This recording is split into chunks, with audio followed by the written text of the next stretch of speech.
ਦੋਸਤੋ, ਸਮਾਜ ਦੇ ਵਿੱਚ ਕੁਝ ਕੁ ਹੀ ਅਜਿਹੀਆਂ ਸ਼ਖਸੀਅਤਾਂ ਹੁੰਦੀਆਂ ਨੇ ਜੋ ਕਿ ਆਪਣੇ ਇੱਕ ਜੀਵਨ ਕਾਲ ਦੇ ਦੌਰਾਨ ਕਾਮਯਾਬੀ ਦੀਆਂ ਬੁਲੰਦੀਆਂ ਨੂੰ ਕੁਝ ਅਜਿਹੇ ਤਰੀਕੇ ਦੇ ਨਾਲ ਛੂ ਜਾਂਦੇ ਨੇ ਕਿ ਲੋੜ ਪੈ ਜਾਂਦੀ ਹੈ ਉਹਨਾਂ ਦੀ ਕਾਮਯਾਬੀ ਦੀ ਦਾਸਤਾਨ ਨੂੰ ਆਮ ਲੋਕਾਂ ਨੂੰ ਸੁਣਾਉਣ ਦੀ, ਤਾਂ ਜੋ ਕਿ ਨੌਜਵਾਨ ਪੀੜ੍ਹੀ ਉਹਨਾਂ ਤੋਂ ਕੋਈ ਨਾ ਕੋਈ ਪ੍ਰੇਰਨਾ ਲੈ ਸਕੇ।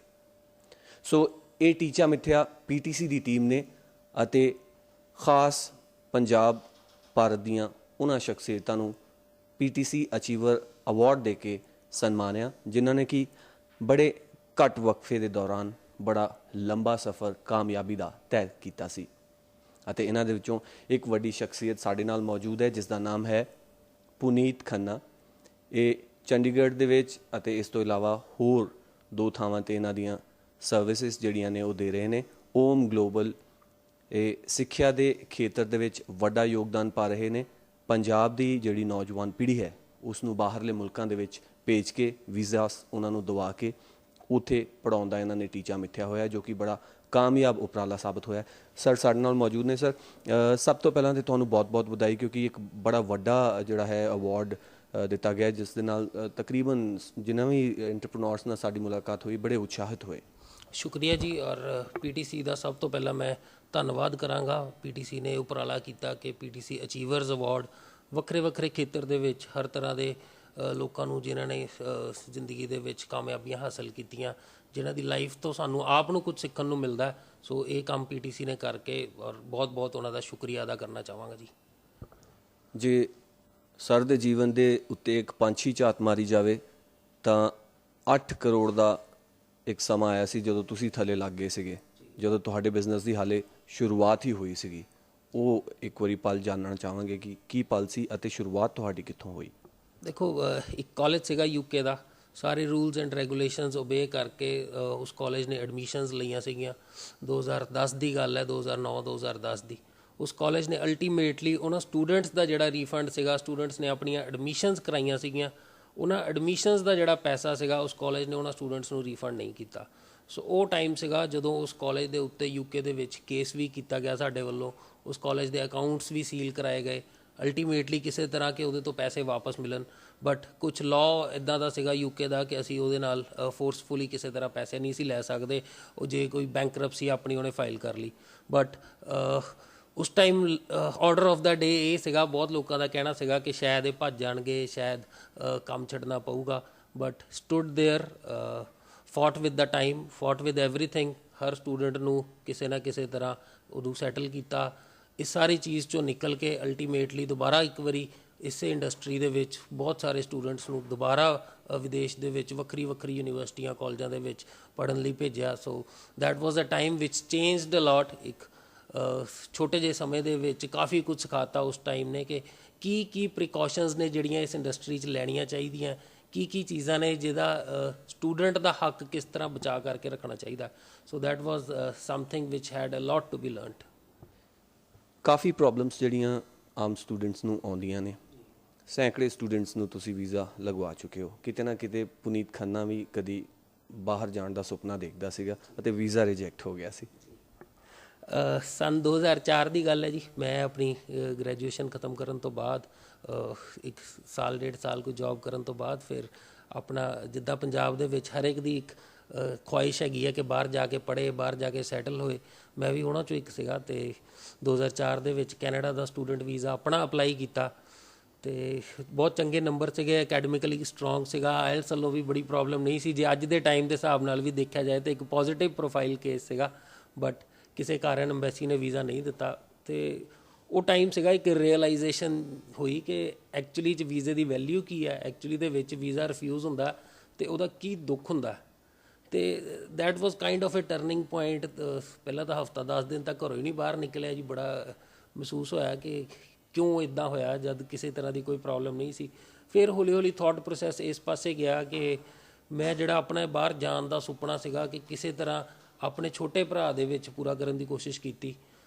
2005 ਦੇ ਵਿੱਚ 2005-6 ਦੇ ਵਿੱਚ ਉਹਨੂੰ ਆਸਟ੍ਰੇਲੀਆ ਬੈਚਲਰਸ ਦੇ ਵਿੱਚ ਆਪ ਆਪਣੇ ਲੈਵਲ 'ਤੇ ਬਿਨਾਂ ਕਿਸੇ ਕੰਸਲਟੈਂਟ ਦੀ ਮਦਦ ਨਾਲ ਐਡਮਿਸ਼ਨ ਕਰਾ ਕੇ ਉਹਨੂੰ ਆਸਟ੍ਰੇਲੀਆ ਭੇਜਿਆ ਕਿ ਉਹ ਉੱਥੇ ਜਾ ਕੇ ਪੜ੍ਹ ਸਕੇ।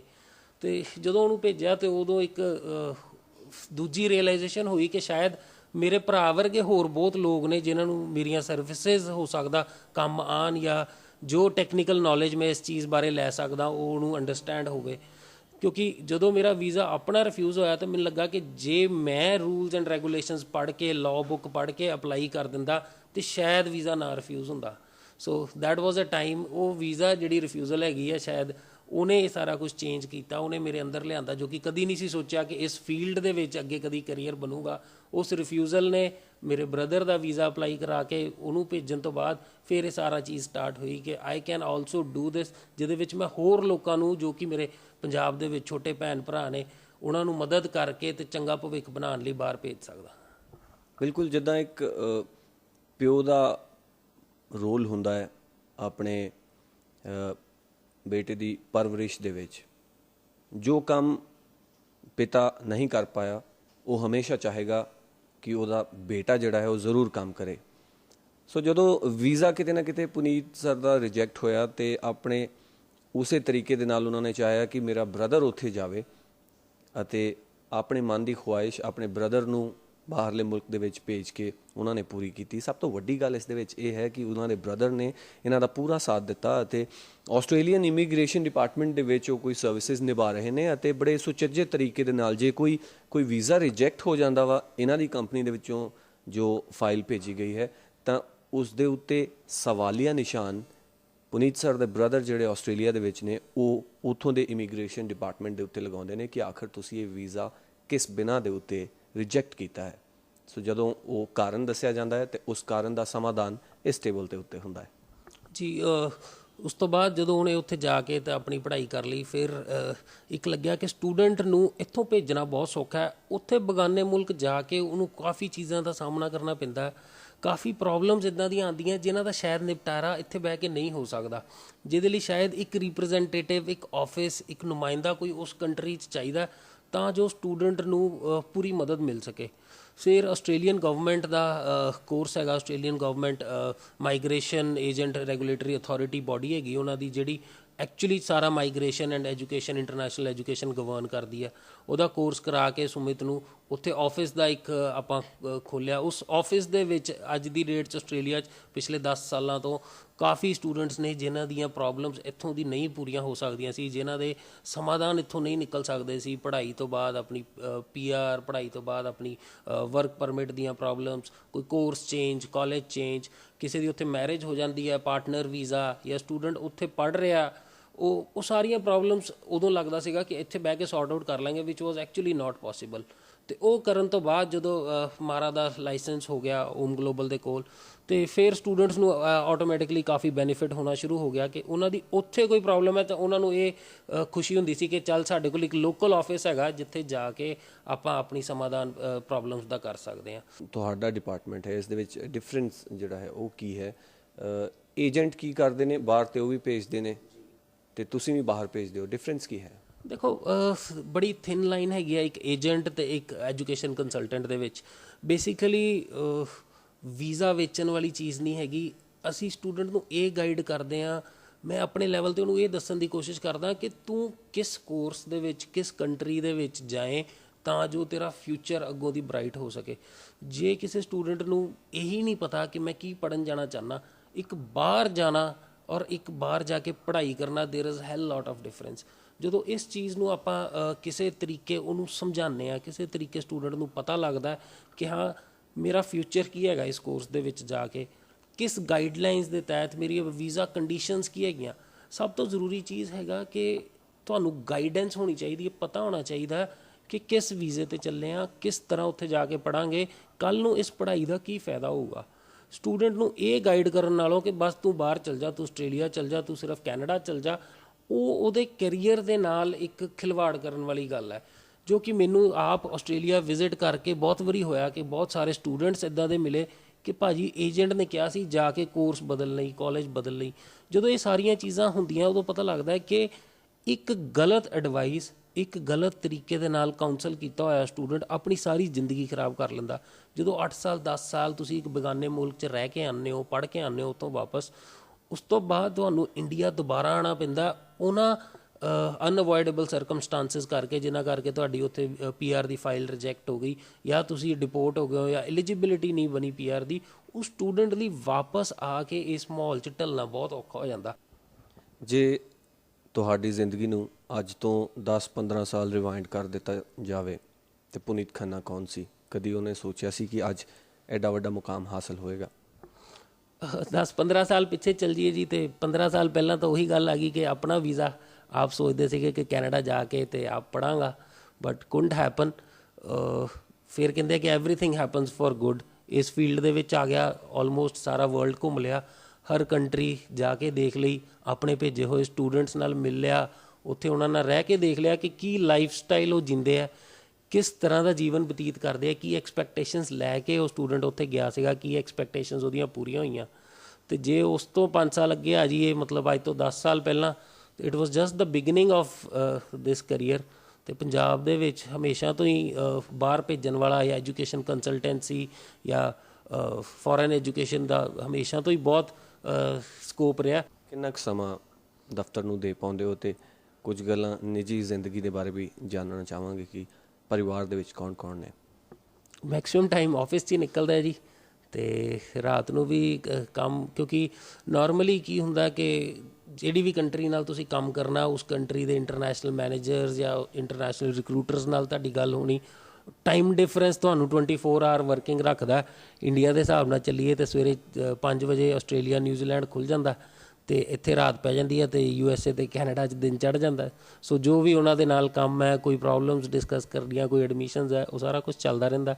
ਸੋ ਥੋੜ੍ਹਾ ਜਿਹਾ ਸੋਸ਼ਲ ਲਾਈਫ ਨੂੰ ਟਾਈਮ ਘੱਟ ਦਿੱਤਾ ਜਾਂਦਾ, ਬਟ ਕੋਸ਼ਿਸ਼ ਕਰਦੇ ਹਾਂ ਕਿ ਇਹਦੀ ਬੈਲੈਂਸ ਮੇਨਟੇਨ ਕੀਤਾ ਹੋਵੇ। ਫੈਮਿਲੀ ਦੇ ਵਿੱਚ I have my father and mother, ਜਿਨ੍ਹਾਂ ਦਾ ਦੇਣਾ ਕਦੀ ਵੀ ਨਹੀਂ ਦੇ ਸਕਾਂਗਾ। ਜਿਹੜਾ ਜਿਸ ਤਰ੍ਹਾਂ ਦੀ education best to best schools colleges ਦੇ ਵਿੱਚ ਉਹਨਾਂ ਨੇ ਪੜ੍ਹਾਇਆ, not from a very big family, was not born with a silver spoon, but ਜਿਸ ਤਰੀਕੇ ਨਾਲ ਅਪਬ੍ਰਿੰਗਿੰਗ ਹੋਈ ਮੇਰੀ ਵੀ ਅਤੇ ਮੇਰਾ ਇੱਕ ਬ੍ਰਦਰ ਸਿਸਟਰ ਦੋਨਾਂ ਜਣਿਆਂ ਦੀ, ਸੋ ਉਹ ਅਪਬ੍ਰਿੰਗਿੰਗ ਦਾ ਨਤੀਜਾ ਹੈ ਕਿ ਅੱਜ ਮੈਂ ਤੁਹਾਡੇ ਨਾਲ ਬੈਠਾ ਵਾਂ, ਵਾਰਤਾਲਾਪ ਕਰ ਰਿਹਾ ਵਾਂ, ਤੁਹਾਨੂੰ ਦੱਸ ਰਿਹਾ ਕਿ ਐਕਚੁਅਲੀ ਦੇ ਵਿੱਚ ਕਿੱਥੋਂ ਆਇਆ। So then got married around 6-8 years back, and hats off to my wife ਕਿ ਸਾਰਾ ਟਾਈਮ ਕੰਮ ਨੂੰ ਦੇਣ ਦੇ ਬਾਵਜੂਦ, although she has cribbed a little ਕਿ ਕਦੀ ਘਰ ਨੂੰ ਟਾਈਮ ਨਹੀਂ ਦੇ ਪਾਉਂਦਾ, but that happens. She also understands ਕਿ ਜਦੋਂ ਇੰਨਾ ਸਟੂਡੈਂਟ, ਇੰਨੇ ਹਰ ਬੰਦੇ ਨੂੰ ਐਕਸਪੈਕਟੇਸ਼ਨ ਪੂਰੀ ਕਰਨੀ, ਅਤੇ ਕਿਤੇ ਨਾ ਕਿਤੇ ਉਹ ਵੀ ਅੰਡਰਸਟੈਂਡ ਕਰਦੀ ਹੈ। Then I have 2 little kids, 5 years and 2.5 years, lovely children. ਸਾਰਾ ਕੰਮ ਸਾਰਾ ਕੁਝ ਕਰਕੇ ਜਦੋਂ ਵੀ you go back to home, ਅਤੇ ਸਾਰੀ ਸਟਰੈਸ ਰਿਲੀਵਿੰਗ ਹੋ ਜਾਂਦੀ when you meet them and think about them. So ਛੋਟੀ ਜਿਹੀ ਫੈਮਿਲੀ ਹੈ। ਪਿਆਰ ਦੀ ਇੱਕ ਜੱਫੀ ਜਿਹੜੀ ਹੈ ਬੱਚਿਆਂ ਦੇ ਨਾਲ, ਉਹ ਸਾਰਾ ਦੁੱਖ ਦਰਦ ਅਤੇ ਜੋ ਵੀ ਮਿਹਨਤ ਕੀਤੀ ਹੁੰਦੀ ਹੈ ਉਸ ਨੂੰ ਬਾਅਦ ਇੱਕ ਰਿਲੈਕਸਿੰਗ ਮੂਮੈਂਟ ਹੁੰਦਾ। ਕੰਮ ਤੋਂ ਇਲਾਵਾ ਹੋਰ ਕੋਈ ਖਾਸ ਸ਼ੌਂਕ? ਨਥਿੰਗ ਐਜ਼ ਸੱਚ। ਇਹੀ ਕੋਸ਼ਿਸ਼ ਹੁੰਦੀ ਹੈ ਕਿ ਫੈਮਿਲੀ ਦੇ ਨਾਲ, ਬੱਚਿਆਂ ਨਾਲ, ਪੇਰੈਂਟਸ ਨਾਲ ਜਿੰਨਾ ਕੁ ਟਾਈਮ ਸਪੈਂਡ ਹੋ ਜਾਏ। ਬਹੁਤ ਜ਼ਿਆਦਾ ਨਹੀਂ ਦੇ ਪਾਉਂਦਾ। ਹੋਰ ਕੋਈ ਐਜ਼ ਸੱਚ ਮੇਜਰ ਸ਼ੌਂਕ ਨਹੀਂ। ਮੈਕਸੀਮਮ ਟਾਈਮ ਕੰਮ ਦੇ ਵਿੱਚ ਅਤੇ ਟਰੈਵਲਿੰਗ ਦੇ ਵਿੱਚ ਹੀ ਨਿਕਲ ਜਾਂਦਾ। ਸੋ ਨਾ ਚਾਹੁੰਦੇ ਹੋਏ ਵੀ travelling is a habit now, hobby and a habit. ਵੱਖਰੀਆਂ ਵੱਖਰੀਆਂ ਕੰਟਰੀਜ਼ ਵੀ, ਜਿਹੜਾ ਸੁਪਨਾ ਸ਼ਾਇਦ ਮੈਂ ਆਪਣਾ 10-15 ਸਾਲ ਪਹਿਲਾਂ ਨਹੀਂ ਪੂਰਾ ਕਰ ਪਾਇਆ ਔਨ ਅ ਸਟੂਡੈਂਟ ਵੀਜ਼ਾ ਜਾ ਕੇ, ਉਹ ਸੁਪਨਾ ਹੁਣ as a traveller, as a tourist, as a visitor ਜਾ ਕੇ, ਜਾਂ ਔਨ ਅ ਬਿਜ਼ਨਸ ਵੀਜ਼ਾ ਜਾ ਕੇ, ਕਿ ਜੇ ਕੰਮ ਵੀ ਕਰਦਾ ਉੱਥੇ ਜਾ ਕੇ, ਵੀਕਐਂਡ ਕਲਚਰ ਉੱਥੇ ਇਹ ਹੈਗਾ ਕਿ ਕਾਲਜਸ ਯੂਨੀਵਰਸਿਟੀਜ਼ ਵਾਲਿਆਂ ਨੇ ਕੰਮ ਨਹੀਂ ਕਰਨਾ, ਚਾਹੇ ਤੁਸੀਂ ਜਿੰਨੀ ਮਰਜ਼ੀ ਕੋਸ਼ਿਸ਼ ਕਰ ਲਓ, ਅਤੇ ਉਹਦੇ ਨਾਲ ਉਹ ਟਰੈਵਲਿੰਗ ਵਾਲੀ ਜਿਹੜੀ ਹੈਬਿਟ ਹੈ ਜਾਂ ਹੌਬੀ ਹੈ ਉਹ ਪੂਰੀ ਹੋ ਜਾਂਦੀ ਹੈ ਜੀ। So travelling is, you can say ਕਿ ਹਾਂ, ਕੰਮ ਤੋਂ ਬਾਅਦ ਜਿਹੜੀ ਦੂਸਰੀ ਚੀਜ਼ ਹੈ ਉਹ ਟਰੈਵਲਿੰਗ। ਬਹੁਤ ਬਹੁਤ ਧੰਨਵਾਦ ਸਾਡੇ ਨਾਲ ਗੱਲਬਾਤ ਕਰਨ ਦੇ ਲਈ। ਸ਼ੁਕਰੀਆ ਜੀ, ਬਹੁਤ ਬਹੁਤ ਸ਼ੁਕਰੀਆ। ਸੋ ਇਹ ਸੀ ਪੁਨੀਤ ਖੰਨਾ ਦੀ ਜ਼ਿੰਦਗੀ ਦੇ ਕੁਝ ਕੁ ਪੰਨੇ। ਉਹਨਾਂ ਦੇ ਉੱਤੋਂ ਅਸੀਂ ਪੰਛੀ ਝਾਤ ਮਾਰਨ ਦੀ ਕੋਸ਼ਿਸ਼ ਕੀਤੀ, ਜਿਸ ਤੋਂ ਇੱਕ ਗੱਲ ਜਿਹੜੀ ਹੈ ਉਹ ਸਾਫ਼ ਹੋ ਗਈ ਹੈ।